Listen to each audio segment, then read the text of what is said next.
Match week number 8. We got a lot to talk about. We're going to start with the Premier League, where Liverpool may or may not be in crisis. RIP, IP, Ange, and who, if anybody, is actually good this year. Halftime will be a hot topic. NCAA soccer reform related. Round the World MLS Minute and a quick Champions League preview.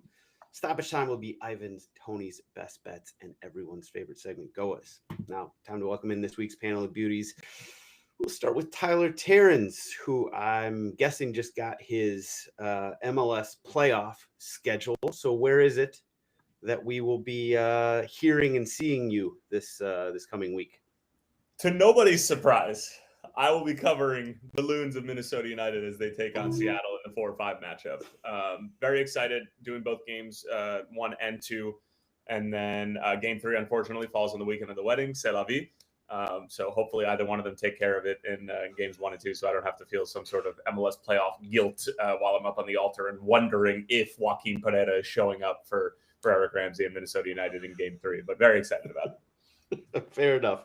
A very appropriate assignment for your Loons. Next up, last up, never least, though, Tommy McGunner, whose Loudoun United is locked into the playoffs. But what is there to watch for this upcoming weekend in the USL Championships decision day?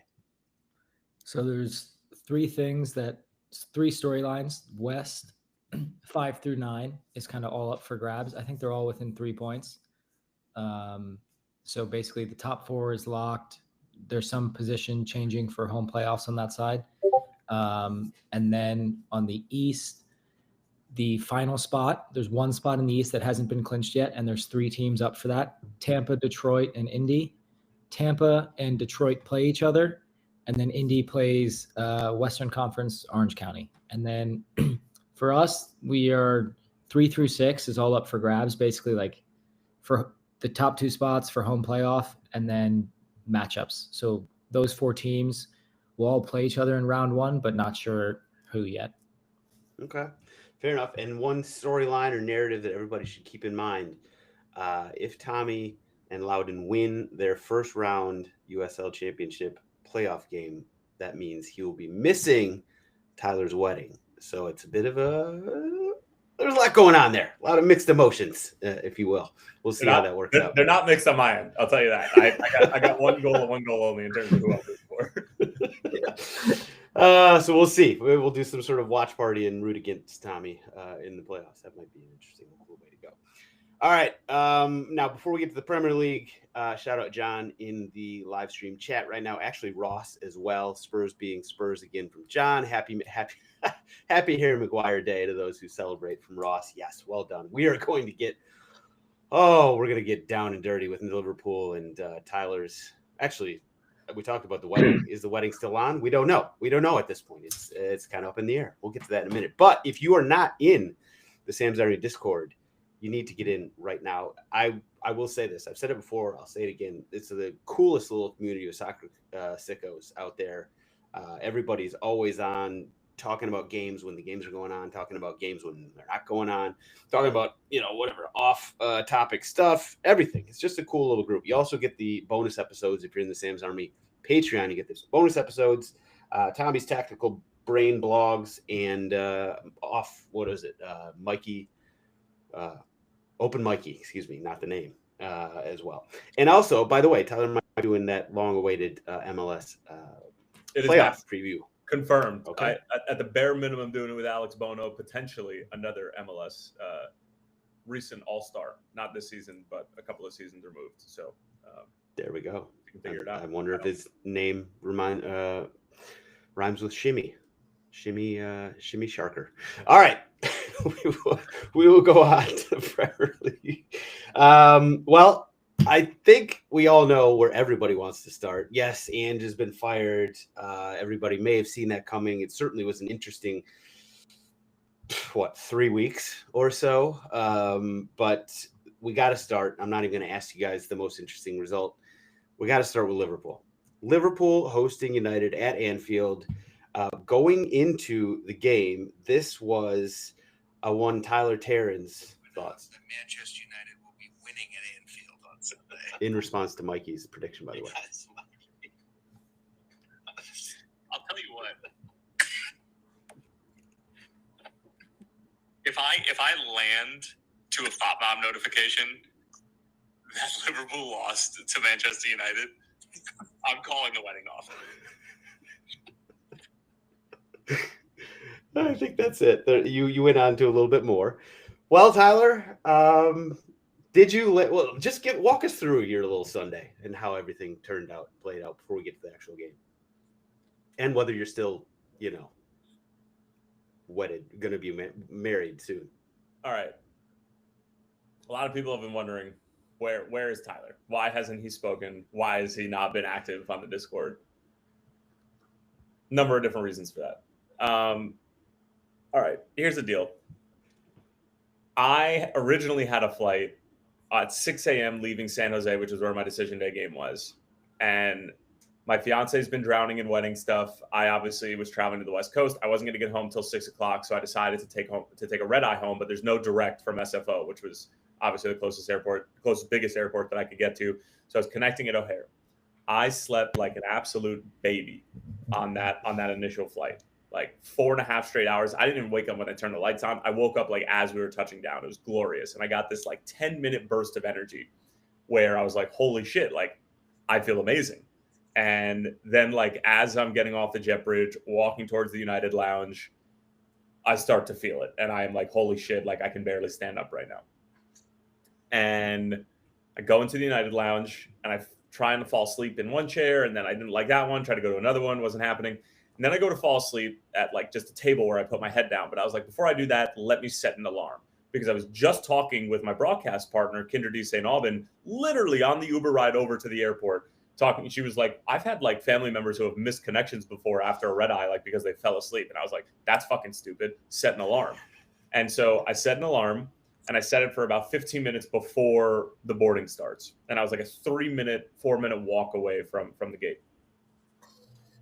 I set the alarm and I was like, I got 10 more minutes. Like, I don't even need to be like, I'm fine. Hit snooze, wake up, look at my phone. Final boarding happening right now. I didn't hit snooze. I hit stop. And I fucking sprint over to the gate, and it closed 30 seconds before I got to the gate. Gate agent wasn't even there. In shambles. Had to hop on a flight that was 3.5 hours later. Just motherfucking nobody in particular, just myself in an empty O'Hare on a Sunday morning. But I was like, you know what? Like at the bare minimum, I'll get to watch at least the first half on my phone.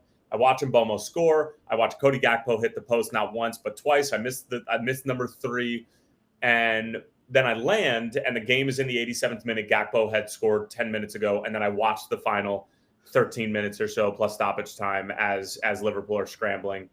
And like, for people who don't know, like anybody listening to this podcast knows, which is stupid, I am such like a highly emotional and like intense person when it comes to like my sports teams. And like, obviously the Jets absolutely suck ass beyond belief this year. The Mets blew the playoffs. Like, Liverpool is really the only thing that I came into this upcoming sports season like really hanging on to. Like, I don't know what the Knicks are going to be this year. I have not opened Discord until I just sent the alert that we were going live, because I can't face any of you knowing what's happening. And it's not just because Liverpool have lost 4 games in a row. It's because I know how shambolic this group is right now. What is the plan? Was Isak a good signing? Is Florian Wirtz the ultimate bust? Like, does Frimpong suck? That was actually the best we've seen Frimpong play, to be fair. Kirkej does not belong on Liverpool. I'm sorry. It just doesn't. Honestly, and somebody said it on SiriusXM, I think it was Tom Rennie.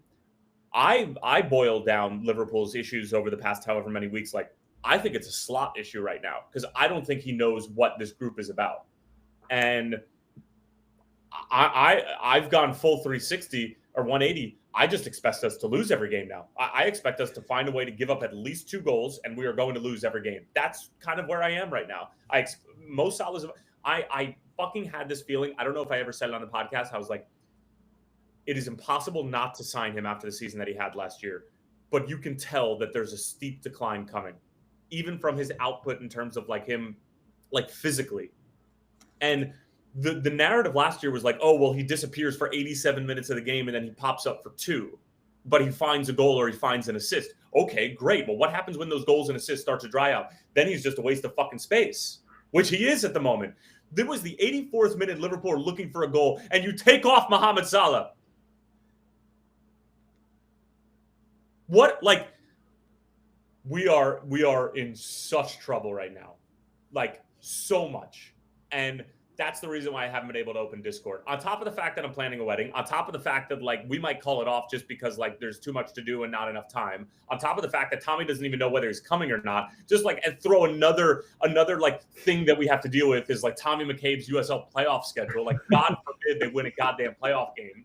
Like forget the fact that Manchester United beat Liverpool at Anfield, and I told you that was going to be a repercussion if they ended up losing the game, Liverpool. Like Tommy might be the reason why the wedding doesn't happen because there's too many things up in the air right now, including whether or not Liverpool's a good football team anymore. Honestly, I think Arne Slot's job might be in trouble if we're like outside of a European spot after Christmas, which could very well be possible.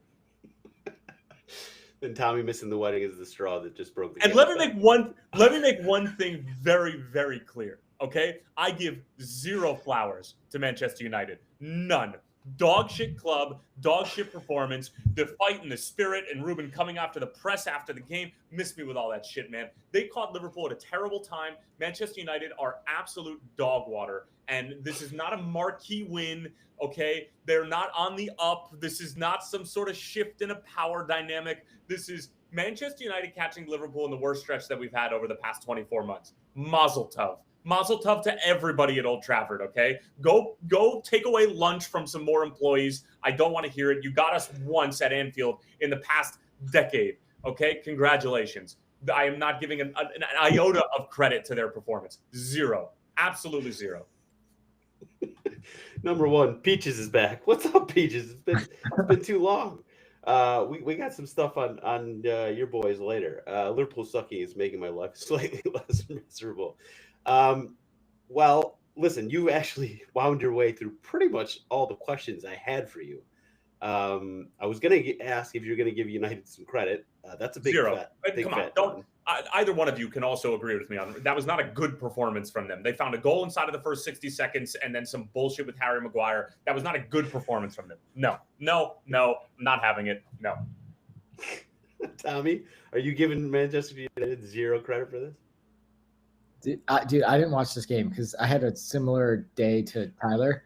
We had a 3:30 a.m. wake up to go to the airport, got back here at like 8 a.m. and then slept till like 1. So that was pure entertainment for me. So I have zero to add. I'm just here to witness whatever the opposite of greatness is. I'm just here to witness. I'm not putting a label on it. Just say here to witness. Oh, fair enough. I can't keep up with the Discord chat at the moment, but I know Anthony had a whole bunch of stuff to say back up top. What's going on, gentlemen? Slabhead's going to slabhead. My club is back on top of the league in Italy. Oh, so he's actually about Milan. Tyler, why doesn't Arne Slot give Federico Chiesa more minutes? Okay, this is a fair question. I don't disagree with that.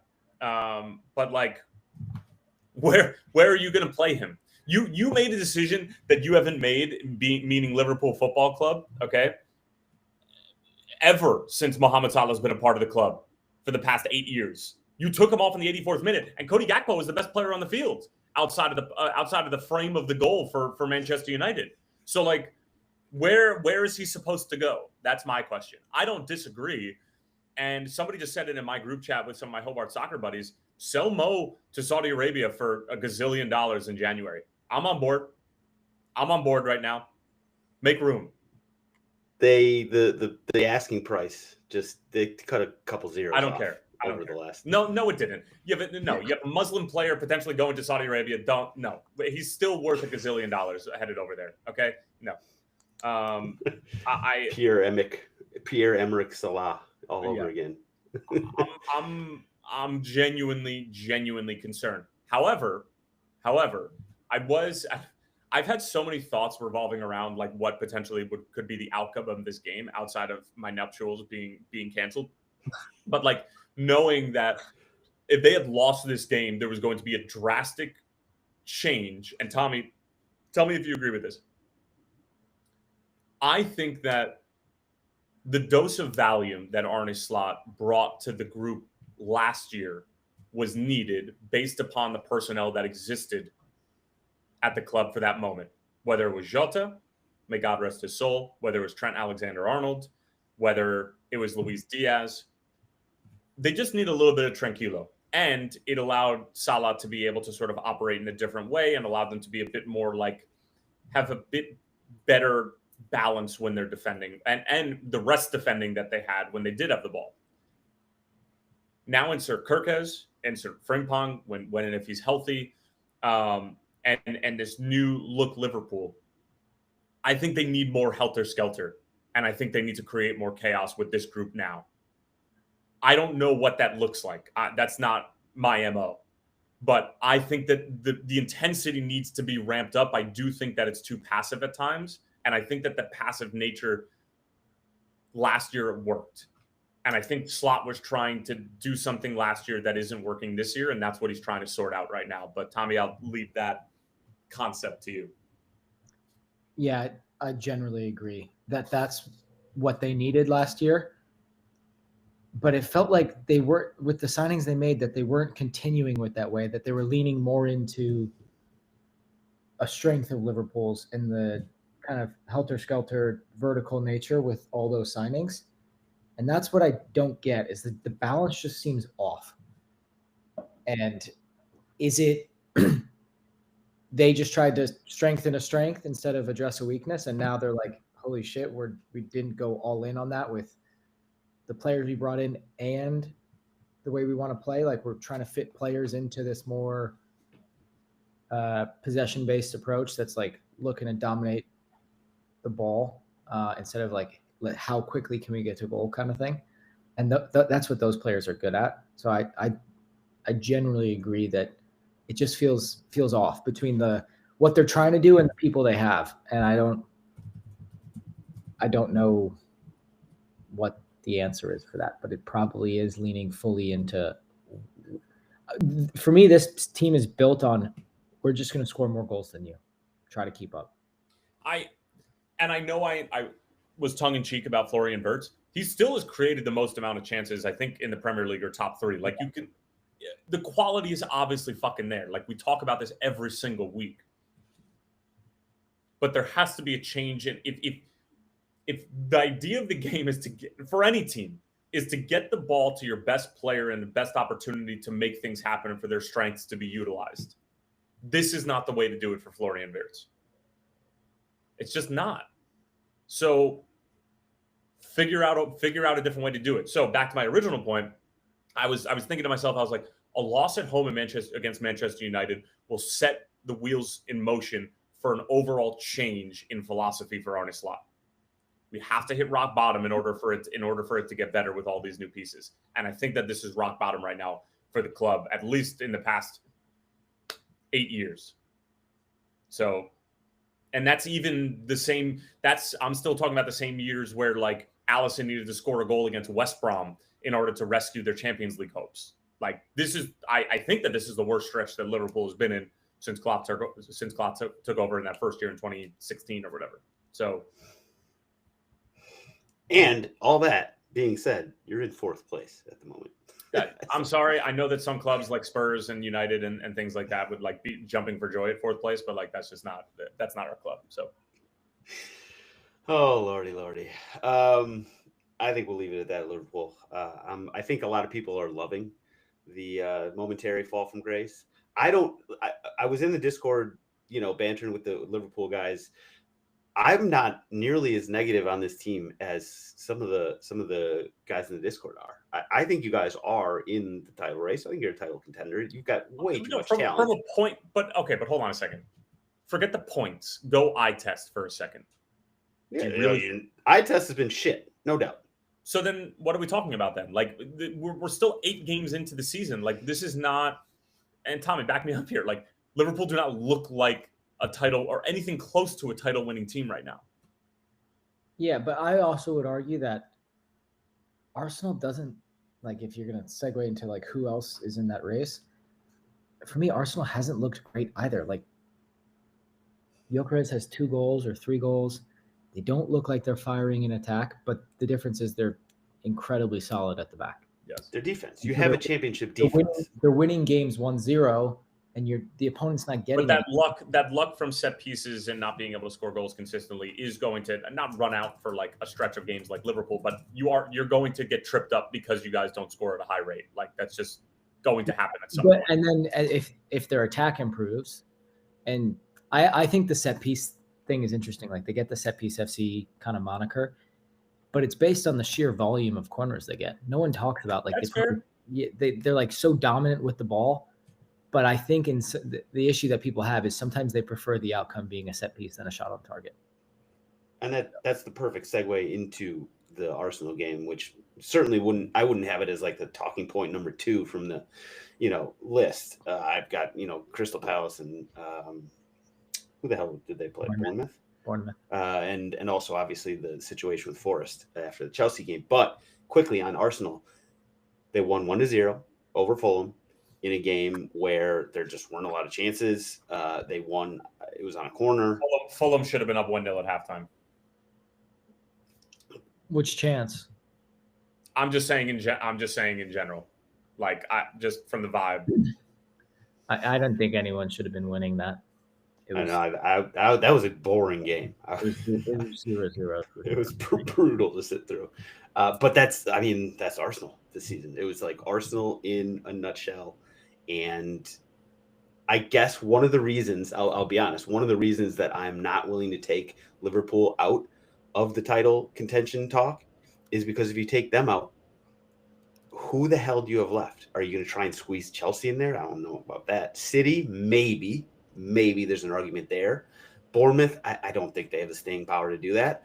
So if you're going to take Liverpool out, we're basically like handing the goddamn title to Arsenal, and I have a little bit of a problem with that, just internally, getting my mentals around that.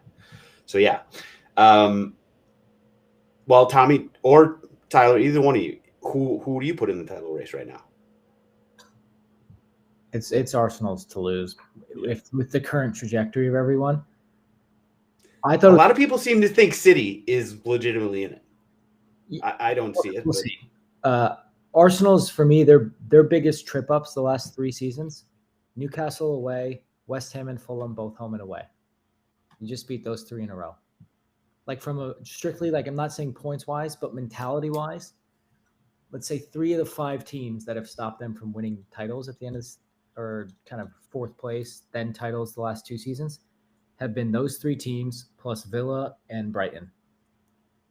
If they beat Villa and Brighton in their next 2 games, whenever they play them, it's Arsenal's to lose. Like for me, that's the mentality shift of they don't lose because of how they play against big 6 teams. They typically grind that out, get a point or a win, and then if they start beating the teams that they should beat, they could run away with it. And that's just they've got the depth, and I think the mentality of we're not fucking this up again. And that defense is so fucking good. Yeah. Okay. Other games, quickly, the Palace-Bournemouth game was just absolutely – it was kind of reminded me of the New York Giants-Denver Broncos NFL game on Sunday, where it was like first half was second half was just absolutely nuts. I don't know how many goals. It must have been 4 or 5 goals in the second half of that game. 3 for Mateta alone from Palace. That was an awesome game. Those 2 teams are, they look great. A lot of fun. Got to talk about Forest and Chelsea, though. So, obviously, we've said our piece multiple times. Very interesting that Peaches has not been on over the course of the Ange discussion, and Peaches is back now. But, I said originally I'd be surprised if he makes it to Christmas. I guess that was a little conservative. He didn't even make it to Halloween, let alone Thanksgiving. Obviously, the match just doesn't, it never made any sense at all. It's weird though. If you watch this Chelsea game, it kind of a little bit of a, I don't know, emblematic of what happened with Forest under Ange. They actually played pretty well. They didn't look that bad. And certainly they could have gone into halftime like up. And yet Caicedo came on, completely changed the game. That guy, by the way, is awesome. Then 3 goals for Chelsea, none for Forest. after the game in the tunnel, apparently like 17 minutes or something after the final whistle, Ange had already, or one player, I think it was Gibbs White, had already talked to the media and said, you know what, we're behind Ange. You know, we support him. I think he's doing good things. Like, we're playing well out there if you actually watch the game. Then he goes back in the meeting, in some sort of meeting, and Ange has been fired. And so a different player, Ryan Yates, I think, came out and had to talk to the media about it. Absolutely crazy situation, and yet not crazy at all. It's like, this is exactly what you would expect from a Marinakis-owned team that brought in a manager like Ange, who just didn't fit the system at all. I don't know. Tyler, what do you got to say on this? I don't know why nobody in Ange's camp or even Sean Dyche's camp, for that matter, since he's being linked to be the next guy, is saying, like, is it not official? Is it officially official? I don't know. I'll check. Who? Keep going. Sorry. Dyche. I didn't know that. I saw a tweet from. That would make more sense. Would it? It's. I mean, just from a tactical. Along the lines of Nuno, yeah. Well, but wait. This is my whole point. The whole point in bringing in Ange was because you wanted a more tack-minding football than what Nuno was bringing you. Marinakis is an impulsive, reactive. Well, this is my point. You're what he wants until you aren't providing what he wants, which is results. He doesn't know what he wants. And I think that, honestly, Dyche, to your point, Tommy, I think, like, he wants stability at this point. What is Sean Dyche? He's the ultimate non-relegation coach, with a couple of exceptions here and there. So that's where Nuno has landed on this. But to go from Nuno to Ange to Dyche makes zero fucking sense. And what I was originally saying was, why has nobody told these guys to not go anywhere near this job and this owner? This is not good for your career. Or maybe your potential future employers are just going to look at this and be like, he was working for a nut job. Whatever he did here doesn't really have any doesn't hold any real value, and it's not like actually a part of your resume. Like, it's a fugazi. It doesn't exist. Like, fine, but yeah, this guy's a lunatic. And not for nothing, look at Crystal Palace. Picked apart. People expected nothing out of them. Nottingham Forest, same thing to a certain extent. I would argue that they retained more of their talent. Absolutely did. White, comparatively to Palace, an absolute shambles. Owners can ruin clubs. I'm a Jets fan, okay? Trust me. Owners can absolutely ruin clubs from their respective position, and that is exactly what Marinakis is doing in Nottingham Forest, coming off of the most joyful stretch that club has had in a long time. So it's devastating to watch. And I talk about rock bottom. I don't think that they found it yet. I don't think so either. I will say the reason that Nottingham Forest is in the position they are right now is also thanks to Marinakis, right? I mean, he's been injecting a lot of money into that club, helping them move up the table, move into the Premier League. So there's kind of, it's basically a double-edged sword, and you can't get away from, the good with the bad from it. Now, where it goes from here, I don't know. I do agree with Tommy, though, that Dyche, while not, I mean, he did get Burnley to Europa, I believe, 1 year. Like, didn't he have Burnley in like 7th position or something like that? 6th position. So, like, I don't know. It just seems like he's closer to what Nottingham Forest was built for than what Ange is, which is the complete opposite, and it made absolutely no sense. So I guess we'll see how that goes. Yeah, Tommy, anything to add? Yeah, and I think the reason why are these managers taking these jobs? Like, I think West Ham's ownership is kind of similar, and you had Moyes kind of get burned at one point, Graham Potter get burned, Lopetegui get burned, and then you're talking about Forest in the same way. Like, yes, there's owners that have a ton of money and will do what they want with their money, and that's the context. But you can only go so many like life cycles in the Prem without a job. Like, if you get passed up for like 3 years in a row, you're probably just out of the running for any of these jobs. And so that, like, why are these guys taking it? Yeah, you take it, and then if you get fired, you get a nice little payout, but also it's to stay relevant. Like, you can't go too long without a job in the Prem's eyes, and it's so cutthroat. Like, so many people get them. I think Ange needs to go to Celtic, by the way. Somebody was asking in the Discord where he should go in MLS. I think he should go to Celtic. Celtic is, they need him. But And he needs Celtic. Celtic is a tough job right now too. What are you, 13 points off of and you're 4 That's points off of That's Rangers. Rangers. Sorry. Celtic they're not on top. I think they're second place. Yeah. They just lost this weekend, I think, and that's why. Yeah, I think Hearts is up top. Rangers in an even way worse position. Yeah. But I don't know where Forest goes from here, but it'll be interesting. And that's why a couple weeks ago when I was asked about Marinakis, I love him in the Premier League. This is not a statement about his business dealings or anything like that. But man, as a character and as somebody who just generates content in the same way dear leader Jose does, I am absolutely here for it. Quickly, let's run through the other games. Any of them that need talking about. We do have to give some shout out, or I have to give a shout out to Aston Villa. I thought Spurs played relatively well, but man, the 2 goals that Aston Villa scored, just world class. Martin Rogers with the just bomb, and then the pass from Cash, who's persona non grata at Tottenham Stadium. The pass from Cash, the first touch from Luca Digne, and then the finish from Buendia. You're not going to see many prettier goals than that. So I think you just got to tip your hat. I said going into this game, the timing of this game was awful. Like Villa just seemed like they're getting their shit together. It was bad, and that's how it worked out. I just tipped my cap. That was a hell of a game for them. Other games, Brighton, Danny Welbeck. The year is 2045. Danny Welbeck is still scoring Premier League goals for West Brom or somebody at that point. He got 2 of them against Newcastle, got the win.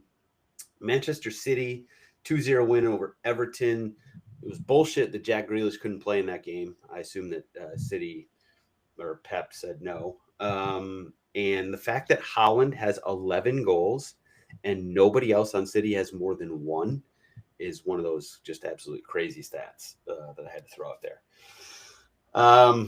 Shout out to Sunderland. Nice win over Wolves. You got to get those if you're going to stay in the Premier League. Burnley, same thing. 2-0 over Leeds. Huge win for them. Leeds' offense is, talk about dog water. Holy shit, their offense is garbage. And at the moment, right now, West Ham and Brentford are playing. I think Brentford just went up 1-0. Yes, going into halftime.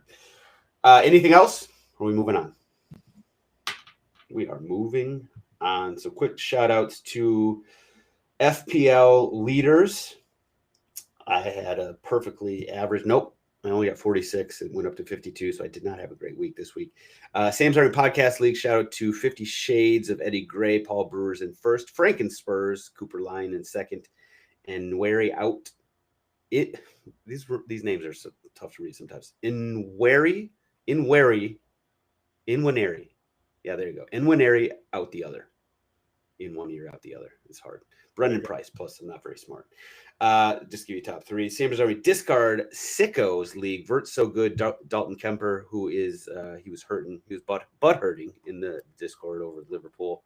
That boy loves his Liverpool. He's in first place in the Sam's Army Discord FPL League. Vert So Good. Kudos he thinks he is. Carter Brock and Tim Marks moved up into third. Los Poros Hermanos. And finally, in the Sam's Army Council of Elders, we still got Cruel Summer. No change this week. No changes at all. Cruel Summer, Mikey Fowler in first. McGunners, Tommy McCabe in second. The Ghost of Darwin in third. I'm in fourth. And Isaac at FPL. Mitchell Goulet is 14 points adrift at the bottom. Okay, quickly. The weekend to come. We got some interesting games. Quickly, I'll give some shout outs. You guys give me which one you're going to be watching. Bournemouth and Forest on Sunday. Bournemouth, as we've discussed, are killing it this season. Forest are not, and they might have somebody else at the helm. Arsenal hosting Palace. That should be a good one. Villa hosting City. United hosting Brighton. United, by the way, that's what, 2 wins on the trot or 3 wins? Can't remember. Either way. The guy with his hair might get a little reprieve there. And also Brentford hosting Liverpool. Tommy, what game you going to be watching this weekend? Everton, Tottenham. Oh, left field. Really? Is that just a say that they're going to beat the shit out of Spurs? No, I think there's some entertainment value in that one. Both kind of going for it, maybe needing a win, wanting a win against like a direct competitor in the league right now. There it is. So there's the shot. It was coming at some point. Tyler, which of these games, Brentford, Liverpool, or are you going to go higher up the table? Bournemouth, not Bournemouth Forest, but Arsenal Palace. Arsenal Palace, little London derby. Yeah, I think that obviously Palace are in great form. Maybe not as great a couple of weeks ago before the international break, but yeah, I think it'll be a good game. I was going to call out Villa City. I just think Villa's they're rounded in form. I don't know what the City team is, but that should be an interesting game. And of course, Bournemouth Forest is must watch for perhaps non-soccer reasons, even though we are watching Bournemouth and Tyler Adams for soccer reasons. All right, halftime. Now, before we get to the hot topic, a quick shout out to our good friends over at Kick It, your one-stop shop for all your soccer tennis needs. Tyler, tell the people what they need to know. Kick It, man. Holidays are around the corner. Get your Christmas shopping done now. Head over to kickit.net, code SAM25, get your basic soccer tennis set. It's a game for the whole family, for all of your friends, both skilled and not skilled. Sam and Tommy, Darwin and Cody Gakpo. Everybody hits the post at least 4 times in one game. Yep. Sam25. That's the code to use. You get 10% off. Could have used 10% off maybe the Florian Wirtz or Alexander Isak purchase, given how they started. That could have been nice, 10% off. But here we are. Maybe you're not paying the bonus, the add-ons, so we'll count that as a discount. But yes, go over to kickit.net. Sam25 is your promo code. All right, we are. Let's see, we're at the round the world halftime segment, which I know maybe it's water break because Tyler hates it when I say halftime, even though we're past the halfway mark. We do have a hot topic to discuss.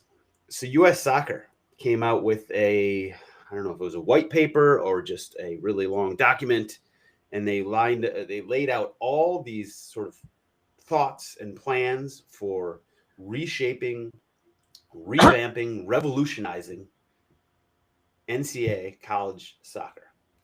Now, Tommy, you are the one who is closest to a college soccer player, closest to the soccer environment that is college soccer at this moment. What do you have any thoughts on sort of what the NCAA is trying to go, or what U.S. soccer is trying to go about doing here? Yes and no. I haven't read this white paper document. I am still close to kind of people in college soccer. So my initial thought on it, I think it's a great idea. I think college sports are, as everyone knows, like becoming professional. So involving them in the structure and like still getting value out of college soccer, I think is really smart. And that being led by U.S. Soccer, for me, shows that there's still some care and value from the highest point of the pyramid for college soccer.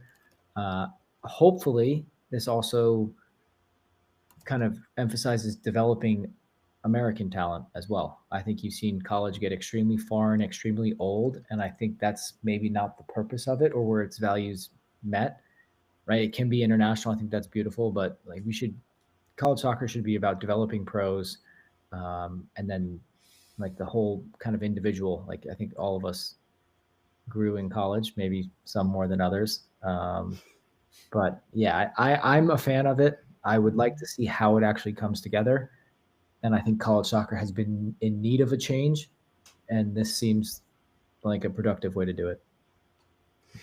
And so I don't know all the nitty-gritty details of it. I do know, they're talking about sort of making it a world-class U23 league, essentially.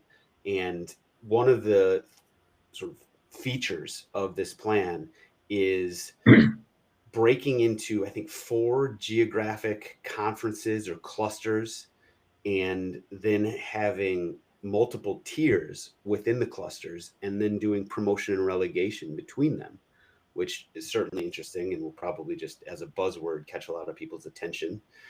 It's such a big change and everything. It's clear change is needed. Whether this is the change that would be best or this is the change that we go with, I don't know. That's kind of above my pay grade. I do think it's interesting for many of the reasons Tommy just said. Tyler, any thoughts on this at all? I mean, you just can't. The U.S. Soccer Federation cannot start barking up the tree of promotion relegation when you don't even have that within your own professional system. I think that is. Maybe this is how they institute it.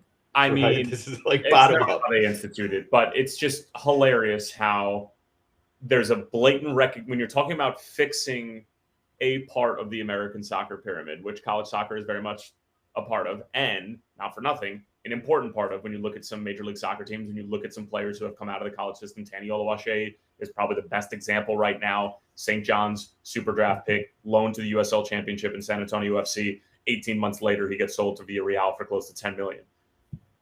If your solution to this problem is promotion relegation, what are we talking about, man? I mean, again, I know that it's so much. We could do 17 million episodes on this, and I know that it's so much more complicated. The biggest thing, obviously, being money and the expansion fees that have been paid and owners wanting to protect that investment. But it's just hilarious to me that can be mentioned seriously by the federation and like just being like, okay, yeah, we'll just throw this out here, even though like obviously if American soccer is ever going to take a true step into the global market on a consistent basis and not like while Messi Madness is going on and maybe overpaying for Thiago Almada or things like that. And like, that's clearly something that like needs to be discussed at the MLS USL Championship and overall levels in general.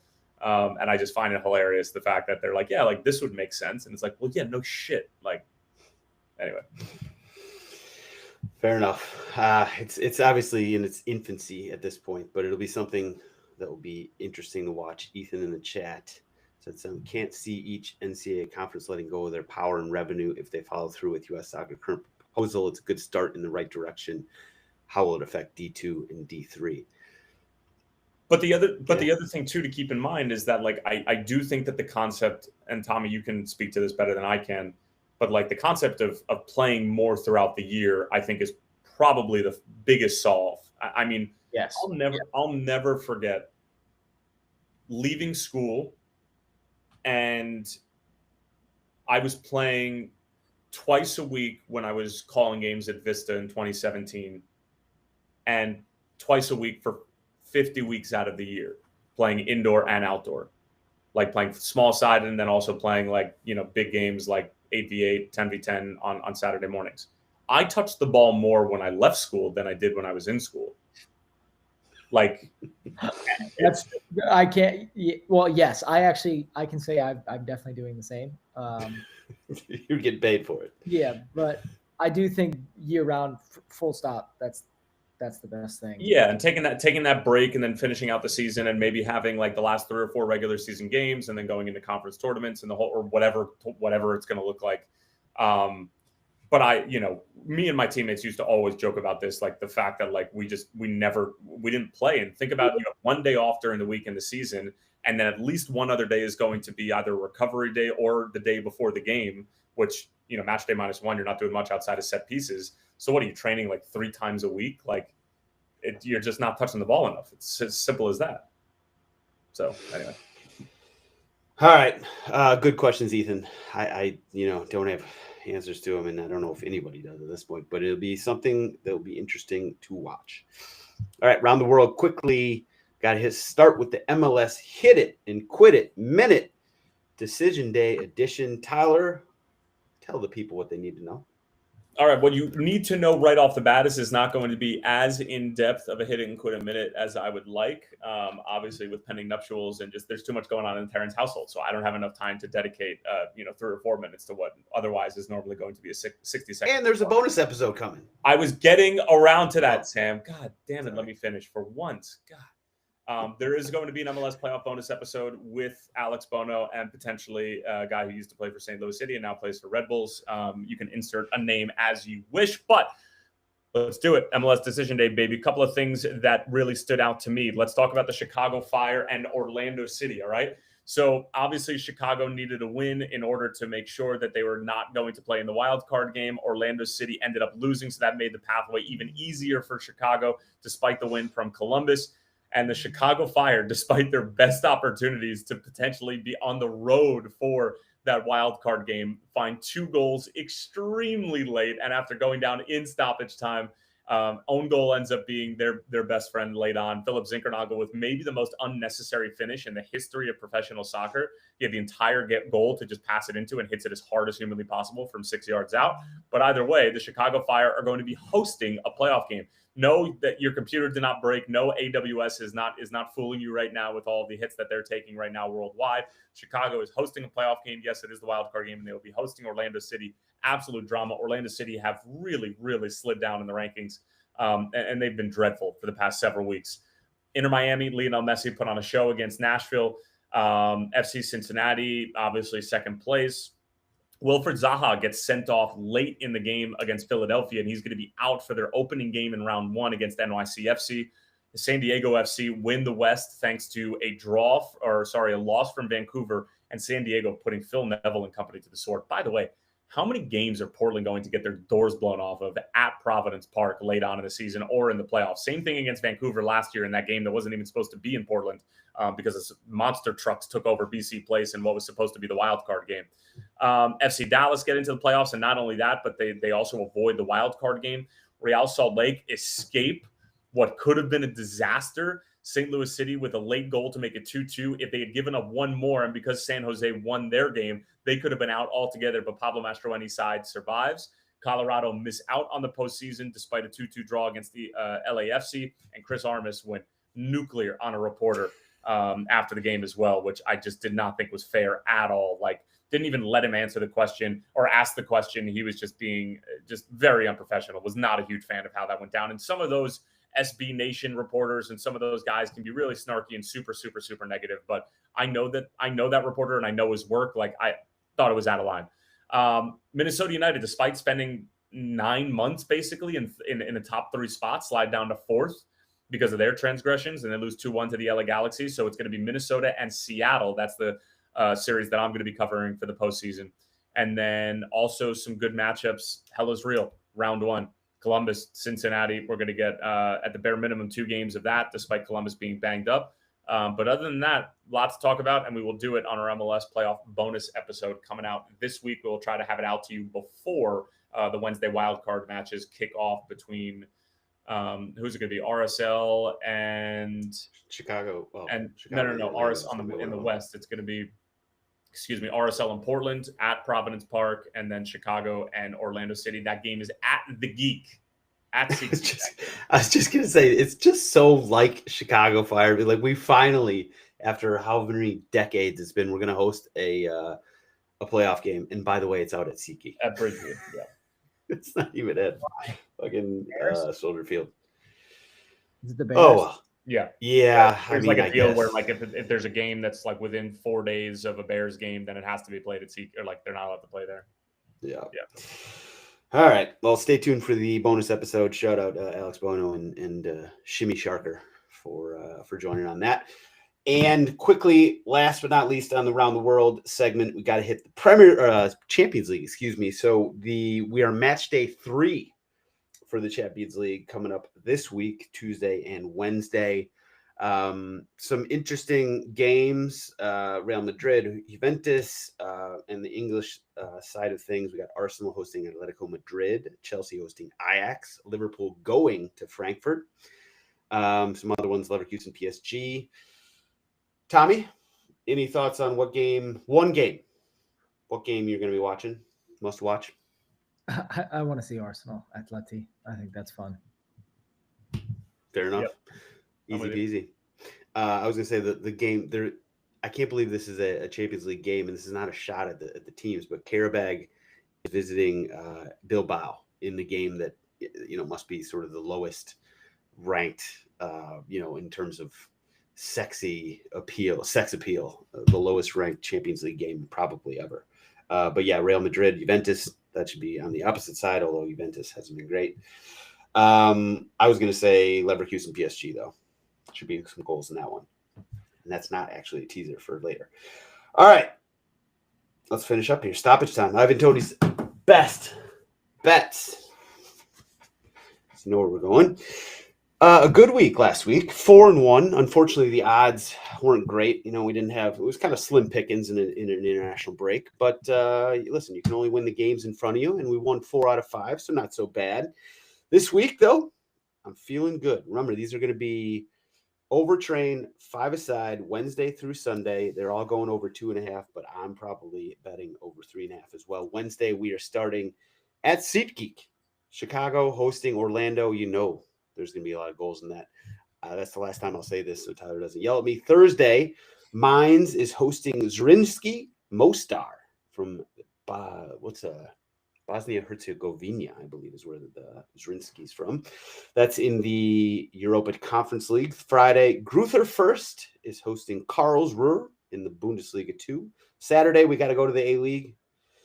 Sydney FC is hosting Newcastle Jets. Newcastle had one of the most craziest finishes of the year last week in the opening game against the Central Coast Mariners. I believe Newcastle won. They blocked a penalty. Goalkeeper saved a penalty in the 90+6, and they went immediately back down the field in a tie game and won it 3-2. Sunday, we're going to the Chinese Super League. Shandong Taishan is hosting Shanghai Port. Let's go make some monies, boys and girls. And shout out. I got to find out who's actually doing it, but somebody in the Discord is actually keeping score, finally, of our best bets. So I'll give them a shout out in just a minute. For the moment, though, Tommy, what do you got for us? Everton, Tottenham over, Arsenal, Madrid under. Okay. Parlay together? Sure. Okay. Shout out to Eric, by the way. Eric in the Sam's Army Discord is keeping track of our Ivan Toney's best bets. Tyler, you are riding high, by the way. He started keeping score, I think, 2 weeks ago when you hit that plus 600 or something parlay. So you're riding high. But you know what? But it was like a favorites parlay. Like all those were minus juice. So it wasn't my best work, but it was my most rational work, and I guess that's why it panned out. Maybe we learned a lesson there. Maybe we did learn a lesson. I'm going to go over in both wildcard games, RSL Portland and Chicago Orlando, and to make it just extra juicy, I'm riding with my boys in the Windy City, baby. Throw Chicago Fire money line onto a playoff game and their first playoff win since the fucking H.W. Bush administration. Yes, I love it. I love the positivity, Tyler. Love that out of you. GOAWs, everybody's favorite segment. Oh, let's see. Tommy, why don't you go first? I'm giving it to myself.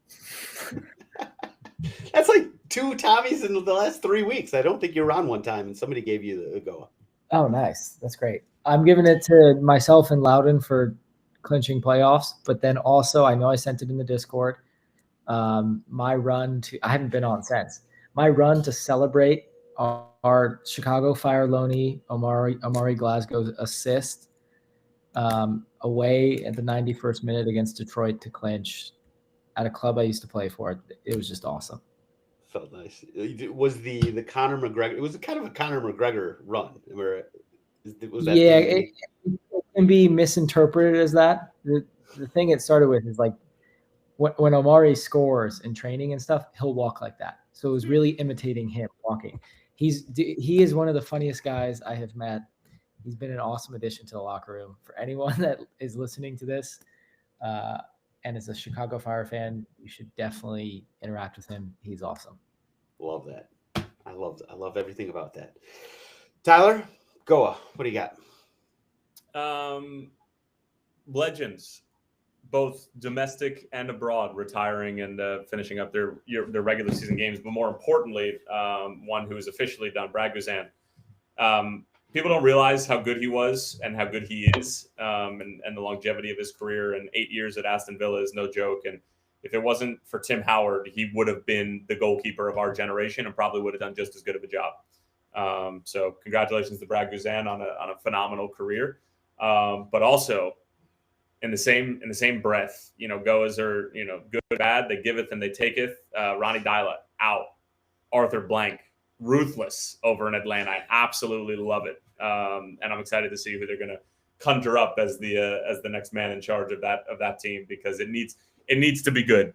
Because Ronnie Deila, again, it was underwhelming and uninspiring when they initially announced his name, and that club deserves a big name, or at least like a MLS world beater of a coach to take over. It's quite a turn of events for Ronnie Deila, because last he was heard from in the MLS circles, he had just won MLS Cup with NYCFC. Yep. And yeah, this season I'm actually shocked he made it through the season, to be honest. My GOAWs, I got 2 honorable mentions, 1 good, 1 bad. SofaScore is still ruining my life because their goddamn goal alert is still this, I don't know, it's a terrible alert, and it brings no dopamine to my brain. So I basically have stopped using SofaScore. Get your shit together, SofaScore. God damn it. On the plus side, A-League just makes life worth living. Going to sleep and getting a little ding at 3:30 in the morning when Central Coast Mariners scored the 4th goal. Just, it doesn't get better. Life does not get better than that. Going right back to sleep knowing you're a rich man. Not really, but at least slightly richer. I'm actually getting my GOA to Alan Neom, who is a defender for Getafe in La Liga. So he subbed on in the 76th minute versus Real Madrid on Sunday. He was inserted because the starting right back was carrying a yellow card, and the coach is like, well, you're up against Vinny Jr., so I'm going to take you off, and we'll avoid you getting a red card. Well, 35 seconds later, actually less than that, 34 seconds later, Neom did this kind of off-the-ball little trip on Vinny Jr. It's pretty dumb. But the ref came over and gave him a straight red card for it. Just incredibly weak. This is the kind of call that, when fans complain about referees handling Barcelona and Real Madrid slightly with, kid gloves or slightly differently, this is exactly the type of call they're talking about. I can't believe that was a red card. But either way, as a neutral, sort of unbiased or third-party observer, it was just hilarious for somebody to get on the field and within 35 seconds get his marching orders. So shout out Alan Neom. Well done, sir. That's all we got, guys. Everybody in the Discord chat, thank you. We actually had a ton of people in for a 2 p.m. Central start time here. You guys are the best. If you're not in the Discord, get in the Discord by getting on the Sam's Army Patreon. $3.99 a month, best money you will ever spend. Tyler, Tommy, you guys are the man or the men. And Mitch and Mikey will be back before too long. We'll see you guys same place, same time-ish next week. Bigger, better, maybe faster, stronger. See you guys in under an hour. Woo! Did you stop recording? I think so. No, you didn't. I mean, I did. It's says stopping. Stopping. It's saying stopping right now. Because of the AWS stuff, it does say that it's going to take a little bit longer to upload and do all of its shit. So it's even going to take long to stop the episode. I know. There's nothing I can do. I stopped it. Sam's Army is experiencing issues. Hey, I think. Oh, yes. I think we're officially. Something went wrong. Refresh the page and try again. If the problem persists, contact support. I don't know about that. I don't think I should be contacted.